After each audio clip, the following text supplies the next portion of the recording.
बिस्मिल्लाहिर्रहमानिर्रहीम। Welcome to lecture number 44 operating systems. आज हम डिफरेंट फाइल प्रोटेक्शन के मैकेनिज्म्स देखेंगे और स्पेस एलोकेशन की टेक्निक्स को कवर करेंगे। तो प्रोटेक्शन हम किस तरह से करते हैं, जो चेंज मोड की कमांड थी वो हमने देखा था कि यूज़र राइट्स हम चेंज कर रहे थे। तो प्रोटेक्ट फाइल करने की ज़रूरत पड़ती है कि हमारे पास जब जैसी एबिलिटी टू असेस फाइल होता है तो हमें नीड टू प्रोटेक्ट फाइल्स की ज़रूरत पड़ जाती है। इंपॉर्टेंट एमसीक्यू है। तो जो सिस्टम होता है जो परमिट असेस नहीं करता फाइल्स को, उसके अंदर कोई प्रोटेक्शन की ज़रूरत ही नहीं है, क्योंकि फाइल किसी को असेस ही नहीं हो रही। जब ताला आपने बड़ा सा लगा दिया तो फिर प्रोटेक्शन की वैसी ही ज़रूरत नहीं है। तो जब हम प्रोटेक्शन अप्लाई अगर कंप्लीट कर देंगे तो एसएस ही सबको प्रोहिबिट हो जाएगी। लेकिन अगर हम फ्री एसएस दे देंगे तो कोई भी प्रोटेक्शन नहीं होगी। तो ये दो एक्सट्रीम्स हैं, ये बहुत एक्सट्रीम अप्रोचेज हैं। लेकिन हमें क्या करना पड़ता है, कंट्रोल्ड एसएस लगानी पड़ती है। तो जो भी फाइल ओनर होता है या क्रिएटर होता है वो क्या करता है, कंट्रोल करता है कि क्या होना चाहिए और कौन करेगा। सेवरल टाइप्स ऑफ ऑपरेशंस हैं जो फाइल में कंट्रोल किए जा सकते हैं, जैसे रीड है, राइट है, एग्जीक्यूट है, अपेंड, डिलीट, लिस्ट। रीड किसी भी फाइल से रीड करने के लिए होता है, राइट किसी भी फाइल से राइट करने के लिए होता है, लोड होता है, एग्जीक्यूट होता है किसी भी फाइल को लोड करना और उसको एग्जीक्यूट करना, अपेंड होता है किसी फाइल के एंड पर इंफॉर्मेशन ऐड करना, डिलीट होता है किसी फाइल को डिलीट करना और उसकी स्पेस को फ्री कर देना, लिस्ट होता है कि फाइल्स या डायरेक्टरीज के नेम को लिस्ट करना। तो यूनिक्स के अंदर जो प्रोटेक्शन होती है ये किस तरह से होती है कि हमारे पास 3 मोड्स ऑफ असेस होते हैं, रीड, राइट और एग्जीक्यूट। किसी भी फाइल को अगर हमने असेस करना है, रीड ओनली होगी, रीड राइट होगी या एग्जीक्यूट ओनली होगी। तो एग्जीक्यूट परमिशन डायरेक्टरी जो होती है स्पेसिफाई करती है टू सर्च द डायरेक्टरी। जब हमने किसी फाइल के लिए डायरेक्टरी में सर्च करना है तो बेसिकली एग्जीक्यूट यूज होता है, ये आपने याद रखना है। जो 3 क्लासेस होती हैं यूजर्स की, एक होते हैं ऑनर, एक होते हैं ग्रुप और होते हैं दूसरे अदर्स। ऑनर होते हैं जो ऑनर ऑफ द फाइल होता है, जिसने फाइल बनाई होती है। ग्रुप क्या होता है, someone who belongs to the same group as the owner, यानी ऑनर वाले जो यूजर ग्रुप में पीपल बिलोंग करते हैं वो ग्रुप कहलाता है। और everyone else who has account on the system, कोई और बंदा ग्रुप के अलावा जिसका अकाउंट उस सिस्टम पे होगा वो अदर्स में आ जाते हैं। तो यूजर असेस जो होती हैं फाइल की वो स्पेसिफाइड की जाती हैं ऑक्टल डिजिट से, ये हमने देखा था। जो फर्स्ट बिट होती है ऑक्टल डिजिट की वो स्पेसिफाई करती है read permission, second bit specify करती है राइट परमिशन और जो थर्ड बिट होती है ये स्पेसिफाई करती है एग्जीक्यूट परमिशन। यानी अगर मैं लिखता हूँ 111 तो इसका मतलब है रीड, इसका मतलब है राइट और इसका मतलब है एग्जीक्यूट। 1 का मतलब है मैंने रीड अलाउ कर दिया है, राइट भी मैंने अलाउ कर दिया और एग्जीक्यूट भी मैंने इसको अलाउ कर दिया है। तो bit value 1 indicates permission for assess, यानी असेस कर सकते हैं, और 0 इंडिकेट्स नो परमिशन। 0 अगर मैं कर दूंगा, फॉर एग्जांपल मैं 101 अगर लिखता हूँ तो रीड और एग्जीक्यूट तो फाइल हो सकती है लेकिन राइट उसमें कोई भी नहीं कर सकता। उसके बाद हमारे पास यहाँ पर एग्जाम्पल है कि ऑनर की जो असेस है वो हमने दे दी है 7। ठीक है, कि ऑनर सब कुछ कर सकता है, रीड भी कर सकता है, राइट भी कर सकता है, एग्जीक्यूट भी कर सकता है। तो 7 का जो बाइनरी होता है वो 111 होता है। इसी तरह ग्रुप की असेस दे दिया 6 का जो बाइनरी होता है वो 110 होता है। तो ये रीड कर सकता है, राइट कर सकता है लेकिन एग्जीक्यूट नहीं कर सकता। पब्लिक असेस यानी बाकी लोगों के लिए हमने दे दिया 001, यानी वो सिर्फ एग्जीक्यूट कर सकते हैं, फाइल को सिर्फ सर्च कर सकते हैं, ना उसको रीड कर सकते हैं, राइट कर सकते हैं। Each user in the Unix system belongs to a group of user. जो भी यूजर होता है वो किसी ग्रुप ऑफ यूजर को बिलोंग करता है जो सिस्टम एडमिनिस्ट्रेटर ने बना दिए होते हैं जब वो यूजर का अकाउंट सिस्टम पे बनाता है। तो यूजर जो होता है मल्टीपल ग्रुप्स को भी बिलोंग कर सकता है, लेकिन टिपिकल यूजर यूनिक्स में सिंगल ग्रुप को बिलोंग करता है। अब पर्टिकुलर फाइल या सब डायरेक्टरी के लिए हमें अप्रोप्रिएट असेस परमिशंस लगानी पड़ती हैं। डिफॉल्ट परमिशन जो होते हैं यूनिक्स में, ये हमने एमसीक्यूज के लिए याद रखनी है कि एग्जीक्यूटेबल फाइल्स के लिए 777 होती हैं। यानी जो एग्जीक्यूटेबल फाइल्स होती हैं उनमें 777 का परमिशन का मतलब है कि तमाम चीज़ें उनको अलाउ होती हैं, नो प्रोटेक्शन की तरह होता है। और डायरेक्टरीज के लिए भी हमारे पास 777 होती है, जबकि जो टेक्स्ट फाइल्स होती हैं उनके लिए 666 की परमिशन होती है। ये आपने एमसीक्यू के लिए याद रखना है। अब यू मास्क एक कमांड है जो सेट करती है permission bits on newly created files and directories to 1 except for those bits that are set to 1 in the mask. यानी आप एक मास्क बनाएंगे, फॉर एग्जांपल 110, तो यू मास्क जब आप अप्लाई करेंगे तो जहाँ जहाँ 1 है वो परमिशन में नहीं मिलेगी, जहाँ 0 है वहाँ वो वाली परमिशन सिर्फ मिल जाएगी। ठीक है, यानी ये मास्क का उल्टा होता है, मास्क से हम यू टर्न ले लेते हैं, यू मास्क कर देते हैं। तो ये आपने याद रखना है कि जो भी हम नई फाइलें बनाते हैं, न्यूली क्रिएटेड फाइल्स होती हैं, उनके लिए कौन सी कमांड यूज़ होती है परमिशन सेट करने के लिए, यू मास्क यूज़ होती है। ये बहुत ज़्यादा इंपॉर्टेंट एमसीक्यू है। तो जो चेंज मोड की कमांड है ये परमिशन को सेट करने के लिए on existing files and directories use होती है। यानी न्यू फाइल्स के लिए तो हमने देख लिया यू मास्क है, लेकिन जो एग्जिस्टिंग फाइल्स हैं उनके लिए चेंज मोड की कमांड यूज़ होती है। अब यहाँ पर अगर हम देखें कि हमने अगर कर दिया चेंज मोड 761, 7 का जो बाइनरी होता है वो होता है 111, 6 का बाइनरी होता है 110 और 1 का जो बाइनरी होता है वो है 001। तो जो पहला वाला होता है ये बेसिकली ऑनर के बारे में बता रहा होता है, दूसरा वाला ग्रुप के बारे में बता रहा होता है और तीसरा अदर्स के बारे में बता रहा होता है। तो ऑनर को हमने रीड, राइट और एग्जीक्यूट तीनों चीज़ें दे दी हैं। रीड राइट दे दिया हमने ग्रुप को, एग्जीक्यूट नहीं दिया। और यहाँ पर हमने जो अदर्स हैं उनको सिर्फ एग्जीक्यूट की एक्सेस दे दी है, रीड और राइट की नहीं दी। तो ये हमारे पास डिफरेंट चेंज मोड कर सकते हैं। इसी तरह अब यहाँ पर अगर हम प्रोजेक्ट एथीना है उसको अगर हमने चेंज मोड 755 कर दिया तो ऑनर जो है उसको 111 मिल गया, और जो 5 की बाइनरी होती है वो होती है हमारे पास 101, यस 101 होती है, और इसी तरह यहाँ पे 101। तो हमने रीड और एग्जीक्यूट करने की एसेस दे दी है ग्रुप को, इसको भी रीड और एग्जीक्यूट करने की दे दी है, जबकि राइट करने की एसेस हमने दोनों को नहीं दी। तो ये आपसे शॉर्ट क्वेश्चन आ सकता है कि आपको एक प्रोजेक्ट अथीना का नाम दे दिया जाएगा और आपको बोला जाएगा कि इसके अंदर इस तरह की परमिशन सेट कर दो, तो आपने ये पूरी कमांड लिखनी होगी कि चेंज मोड 755 प्रोजेक्ट अथीना, जो भी उन्होंने परमिशन बताई होंगी, जिसको भी रीड की देनी है, राइट की देनी है, आपको अगर कॉन्सेप्ट क्लियर है आप किसी भी तरह की परमिशन बना सकते हैं, किसी भी तरह की एसेस क्रिएट कर सकते हैं। उसके बाद यहाँ पर सैम्पल कमांड्स कुछ गिवन है, ये आप अपने टाइम में देख सकते हैं, इसके अंदर मैंने तमाम चीज़ें एक्सप्लेन कर दी हैं। जो यू मास्क कमांड होती है ये सेट कर देती है default permission on the newly created files and directories as default permissions mask value. जो भी मास्क के अंदर वैल्यू होगी यू मास्क उसकी मदद से उसका उल्टा करके वैल्यू सेट कर देती है for the newly created files, और जो एग्जिस्टिंग फाइल्स होती है उनके लिए हम chmod चेंज मोड की कमांड का यूज़ करते हैं। नेक्स्ट हमारे पास जो कॉन्सेप्ट है that is about file control block. जैसे हमारे पास प्रोसेसर का कंट्रोल ब्लॉक होता था, इसी तरह फाइल का कंट्रोल ब्लॉक होता है जिसके अंदर फाइल से रिलेटेड तमाम इन्फॉर्मेशन स्टोर होती है। तो file control block is the memory data structure that contains most of the attributes of the file. Unix में क्या होता है, ये डाटा स्ट्रक्चर बेसिकली इनोड कहलाता है। जैसे इनोड से क्या बनता है, इंडेक्स नोड, यानी आई से बनता है इंडेक्स और नोड तो वैसे ही नोड है। तो पॉसिबल वैल्यूज जो डाटा स्ट्रक्चर के अंदर होती हैं, फाइल परमिशंस, फाइल की dates, owner group, file size और फाइल डाटा ब्लॉक्स। ये आपने लॉन्ग क्वेश्चन के लिए याद रखना है कि हमारे पास जो फाइल कंट्रोल ब्लॉक होता है उसके अंदर क्या क्या चीज़ें होती हैं, ठीक है।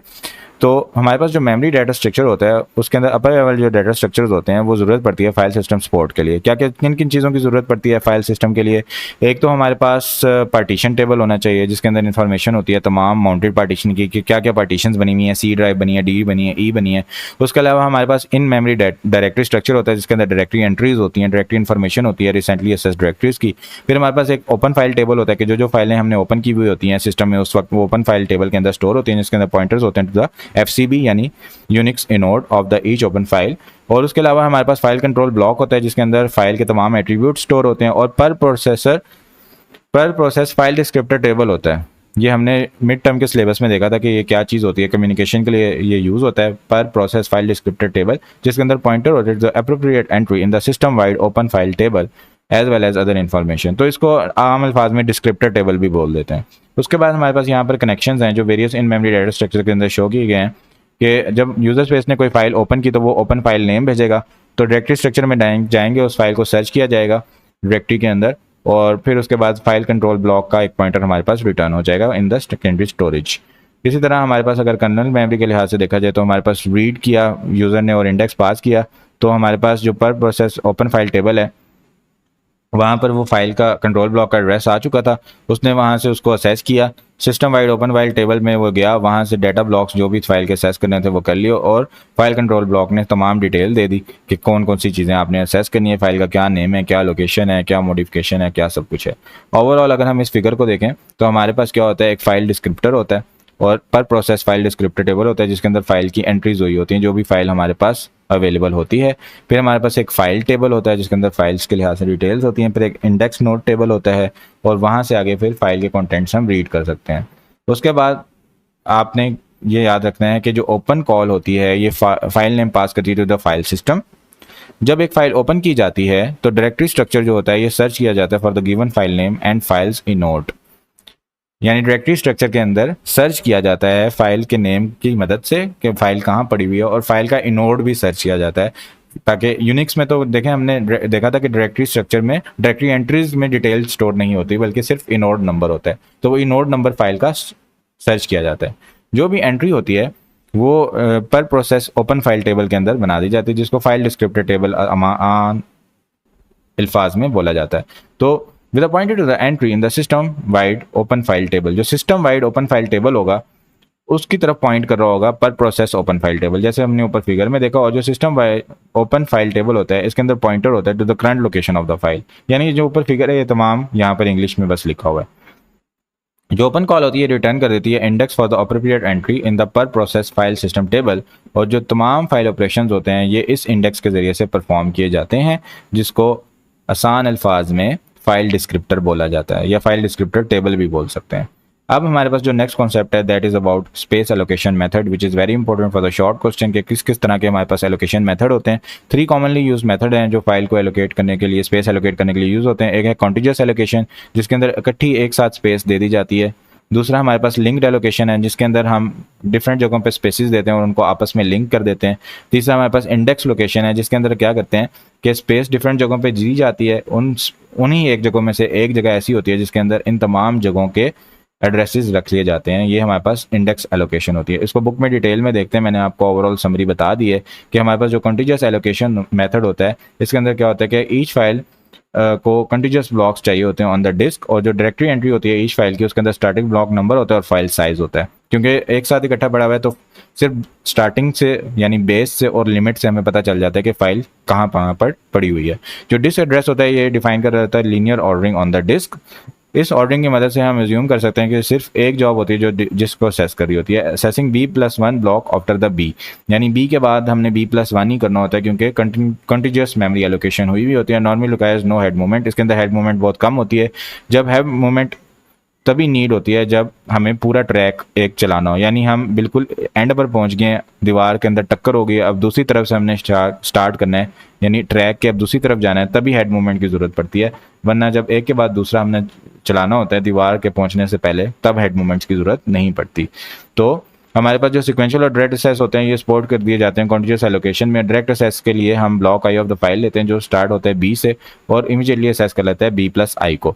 इस तरह हमारे पास best fit, worst fit, first fit ये एल्गोरिदम्स होते हैं जो कि स्ट्रेटजीज यूज होती हैं कोई भी जगह सेलेक्ट करने के लिए, होल सेलेक्ट करने के लिए from the set of the available holes. जो फर्स्ट फिट हैं या बेस्ट फिट हैं, दोनों किसी को भी हम ये नहीं कह सकते कि वो बेस्ट है, लेकिन जनरली हमारे पास जो फर्स्ट फिट होता है यानी जो भी पहला हमें जगह मिल जाए वहाँ पर हम फाइल को डाल दें, ये जनरली फास्टर होता है। क्योंकि जो भी पहली चीज़ आएगी हम वहाँ पे फाइल को इंसर्ट कर देंगे तो ज़ाहिर बात है फास्टर होगा। ये एल्गोरिदम होते हैं, इनके अंदर एक्सटर्नल फ्रेगमेंटेशन का कॉन्सेप्ट आ जाता है क्योंकि फाइल्स होती हैं वो जब एलोकेट या डिलीट कर दी जाती हैं तो फ्री डिस्क जो होती है वो लिटिल पीसेस में ब्रोक हो जाती है क्योंकि कंटीजियस फाइल होती है। ये हमने तमाम डिटेल में पहले देख लिया है। तो ये जो सिचुएशन होती है इसकी वजह से external fragmentation of the disk आ जाती है। तो हमारे पास डिस्क फ्रेगमेंटर यूटिलिटी होती है, यानी आप डी ड्राइव पर राइट क्लिक करके प्रॉपर्टीज़ में जाएंगे और डी फ्रेगमेंटेशन पर क्लिक करेंगे तो डिस्क की फ्रेगमेंटेशन एग्जीक्यूट हो जाती है और जो एक्सटर्नल फ्रेगमेंटेशन हैं वो रिमूव हो जाती हैं। अब अगर हमने डिटरमिन करना हो कि how much space is needed for a file, ये एक अलग प्रॉब्लम है क्योंकि जब फाइल क्रिएट होगी उसका फॉर एग्जांपल 1 KB साइज़ है, लेकिन उसके बाद वो बढ़ते बढ़ते उसमें हम टाइप करते करते करते 100 KB पहुंच गया, फिर उसके अंदर हमने कुछ और डाल दिया 1000 पहुंच गया, तो उसका साइज़ पहले डिटरमिन करना शुरू में बड़ा मुश्किल होता है और फाइल ग्रोथ जो होती है एक्सपेंसिव होती है कंटीजियस एलोकेशन के अंदर। जब एक जगह पर हमने एलोकेट करना होता है तो अब अगर साइज़ बढ़ेगा, आगे जगह अवेलेबल नहीं होगी तो पूरी फाइल को उठा के इधर लाना पड़ेगा, फिर जगह अगर अवेलेबल नहीं होगी पूरी को उठा के इधर लाना पड़ेगा, तो बहुत ज़्यादा कॉस्टली हो जाता है। ये जो worst fit space allocation algorithm है ये ग्रोथ जब हमने फाइल साइज में करनी हो उसके लिए ये यूज़ होता है क्योंकि वर्स्ट फिट स्पेस में हम क्या करते हैं कि जहाँ पर सबसे ज़्यादा स्पेस अवेलेबल होगी वर्स्ट सिचुएशन हम कंसीडर करेंगे और वहाँ पर हम फाइल साइज उसको एलोकेट कर देंगे। तो बेसिकली ये MCQ इंपॉर्टेंट है कि अगर हमने ग्रोथ अलाउ करनी होती है तो हम कौन सा एल्गोरिदम यूज़ करते हैं, तो हम वर्स्ट फिट एल्गोरिदम को यूज़ करते हैं। यहाँ पर डायग्राम है जो एग्जांपल शो कर रही है कंटीजियस एलोकेशन की। जो भी फाइल है वो कंटीजियसली एक साथ यहाँ पर पड़ी हुई है, फिर उसके बाद कंटीजियसली यहाँ पर फाइल पड़ी हुई है, तो इकट्ठे इकट्ठे ब्लॉक्स में फाइल आती है। ये कंटीजियस एलोकेशन है। अब लिंक्ड एलोकेशन में क्या होता है कि अगर आप देखें कि जो फाइल है हमारे पास उसका सिर्फ हेड हमें पता होगा कि कहाँ से स्टार्ट हो रही है, उसके बाद आगे हमें रास्ता मिलता जाएगा जहाँ जहाँ फाइल पड़ी होगी, लेकिन इसके अंदर कंटीजियस मेमोरी एलोकेशन नहीं होगी। एंड भी हमें पता होगा और स्टार्ट भी पता होगा। अब इसके अंदर हम डायरेक्ट असेस नहीं कर सकते कि एकदम मैंने फाइल के बीच में जाना, मैं नहीं जा सकता, मुझे शुरू से ही जाना पड़ता है, शुरू से ही मुझे स्टार्ट से लेकर वहाँ तक सिक्वेंशियल असेस करनी पड़ती है। तो जो भी फाइल होती है लिंक लिस्ट होती है डिस्क ब्लॉक्स की, लिंक्ड एलोकेशन के अंदर ब्लॉक्स जो होते हैं स्कैटर्ड हो सकते हैं, कंटीजियस की जरूरत नहीं पड़ती। जो डायरेक्टरी होती है वो पॉइंटर कंटेन करती है फर्स्ट और लास्ट ब्लॉक को, कोई भी एक्सटर्नल फ्रेगमेंटेशन इसके अंदर नहीं होगी और जो भी फ्री ब्लॉक होगा वो एलोकेट कर दिया जाएगा। एक साथ इकट्ठे हमें नहीं चाहिए होते, वेस्टेज ऑफ स्पेस भी नहीं होगी। लेकिन इसका जो मेजर डिसएडवांटेज है वो ये होता है कि हम सिक्वेंशियल असेस करनी पड़ती है, हम डायरेक्ट असेस नहीं कर सकते। यानी अगर हमने ith block of the file find करना होता है तो हमें बिगनिंग से स्टार्ट करना पड़ता है और पॉइंटर्स फॉलो करते करते ith ब्लॉक तक जाना पड़ता है। तो consequently it is inefficient to support a direct access capability for linked allocation files. तो ये इसकी एग्जांपल हमने डिटेल में देख ली है। इसके बाद इंडेक्स एलोकेशन होती है। इंडेक्स एलोकेशन के अंदर क्या होता है कि जहाँ जहाँ हमारे पास स्पेसेस अवेलेबल होती हैं हम फाइल रखते जाते हैं, और एक जो ऐसा डेटा ब्लॉक होता है जहाँ पर फिर हम रख देते हैं ये डिटेल कि फाइल हमने बेसिकली कहाँ कहाँ किन किन ब्लॉक्स में रखी हुई है।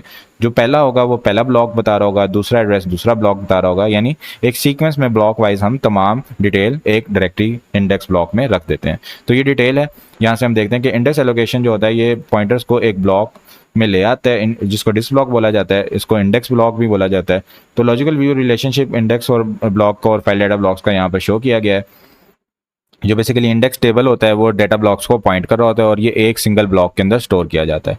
उसके बाद हमारे पास जो फाइल होती है उसका अपना, हर फाइल का अपना इंडेक्स ब्लॉक होगा जिसके अंदर अरे ऑफ डिस्क ब्लॉक्स या एड्रेसेस होंगे। ith एंट्री जो इंडेक्स ब्लॉक के अंदर होती है ये ith ब्लॉक तो फाइल को पॉइंट कर रही होती है, और जो डायरेक्टरी जैसे मैंने बताया कि जिस नंबर पे एड्रेस होगा उतने में नंबर के ब्लॉक का होगा। तो ith ब्लॉक अगर हमने रीड करना होता है तो जो ith इंडेक्स ब्लॉक के अंदर एंट्री पड़ी होती है हम वहाँ से फाइंड और रीड कर देते हैं डिजायर ब्लॉक को। तो ये इंडेक्स एलोकेशन की यहाँ पर एग्जाम्पल है। यहाँ हमारा लेक्चर एंड होता है। Thank you so much everyone for joining watching. अपनी दुआ में याद रखिएगा। टेक केयर, अल्लाह हाफिज़।